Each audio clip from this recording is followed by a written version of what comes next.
सर्वप्रथम आपण भगवंताला एकतेने प्रणाम करू। भगवान बाबा हनुमान जी को प्रणाम।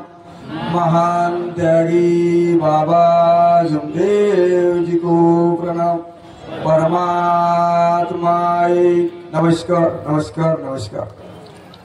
परम पूज्य परमात्मा टिमकी नागपूर शाखा उमरे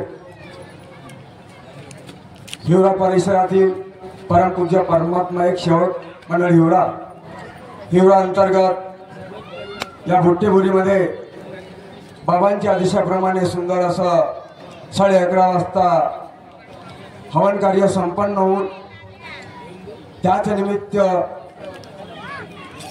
या भगवत कार्याची चर्चा बैठक या ठिकाणी सुरू आहे। या बैठकीमध्ये सर्वप्रथम भगवान बाबा हनुमानजी या ठिकाणी उपस्थित आहे, यांना माझा प्रणाम।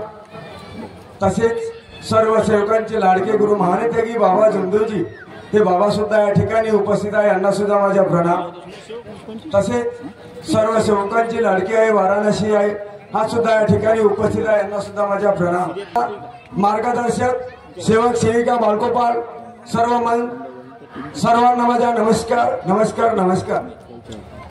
सुंदर सुंदर असा या ठिकाणी बाबांच्या आदेशाप्रमाणे आपल्या परिवारात घडलेले अनुभव या ठिकाणी सुंदर आपल्या मुखमालातून आपण सांगत आहोत आणि अशाच प्रकारे प्रत्येक सेवकावर घडलेला अनुभव आहे। वेळ बराच होत आहे तरी पण मी थोडक्यामध्ये आपल्या घरचा आपल्या परिवारातला अनुभव सांगित आहोत थोडक्यामध्ये। तर मी या मार्गाशी जुळल्याच्या नंतर आमचे बहीण जावई मागणीवाले दारू पित होते, त्यांना त्यांच्या मुलावर खूप त्रास होता, वैध्वनी होतो आणि ते आमच्या घरी यायचे। त्यांना सांगायचं मी का जावई तुम्ही आमच्या घरी दारू पिऊ नका, कारण मी वेगळा राहत होतो। माझे वडील माझ्या वडिलातून वेगळा राहत असल्यामुळे ते माझ्या वडिलाकडे राहत होते। गावामध्ये वैधवाण्यासाठी येत होते, तर पण मी त्यांना थोडं काही मार्गदर्शन करत होतो का या मार्गामध्ये तुमचा मुलगा दुरुस्त होईल आणि तुमची दारू पण सुटेल, पण ते ऐकायला तयार नव्हते। खूप असं वैधवानी जिकडे तिकडे ताजबाग, लहान ताजबाग, मोठा ताजबाग, झाडीपट्ट्यामध्ये वैधवानी केली, गडचिरोली जिल्ह्यात गेले, परंतु आराम मिळाला नाही।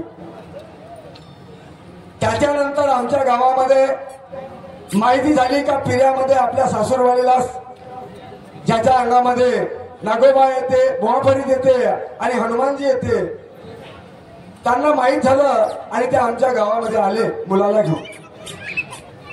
घेऊन आल्याच्या नंतर आमच्याकडे आमच्या आईने त्यांना दोघांनाही बोलावलं।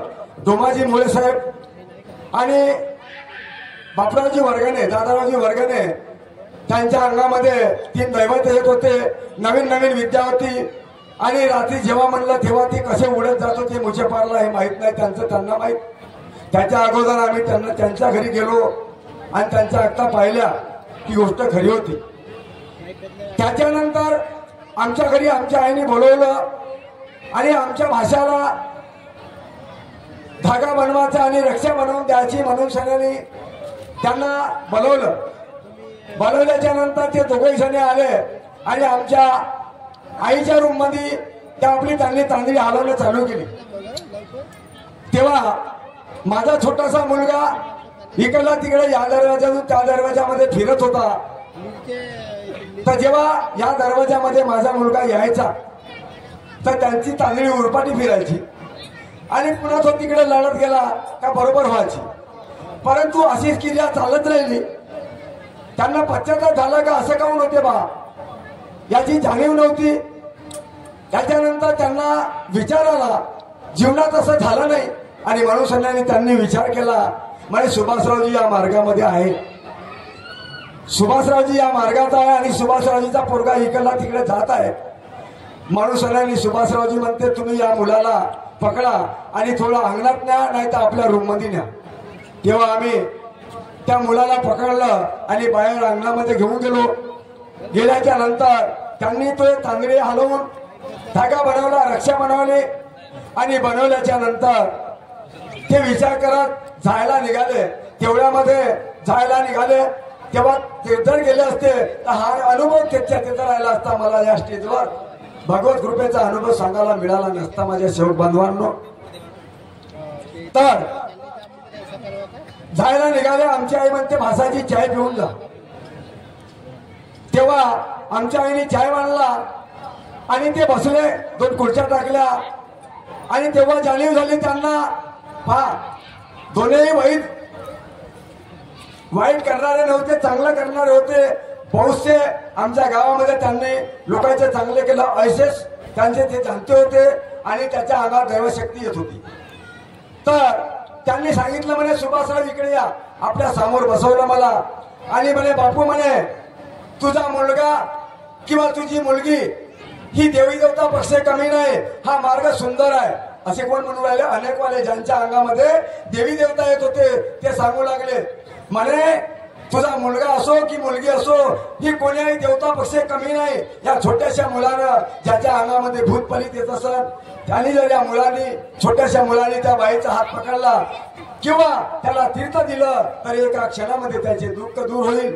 कारण मी अनुभव घेतला.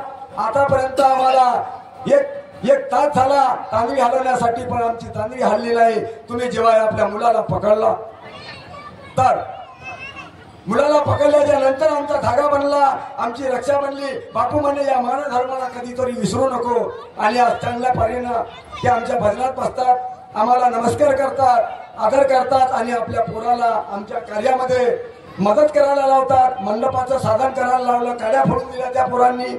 आता 3 एप्रिलच्या कार्यक्रमाला आम्हाला साथ देतात. अनेक वाले आहे पण या मार्गाला सुंदर असं मानतात.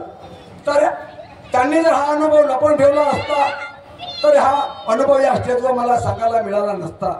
म्हणण्याचं तात्पर्य असं मानते की बाबा झुंडोजींनी सुंदर असे 4 तत्व 3 शब्दांनी 5 नियम दिले. वेळ भरपूर झाला तरी पण हा मानव धर्माचा आधारस्तंभ 4 तत्व 3 शब्दांनी 5 नियम. तरी पण मी माझ्या परिवाराला घेऊन सगळ्यांनी बाबांनी दिलेले 4 तत्व 3 शब्दांनी 5 नियमाचं चालण्याचे प्रयत्न करीन.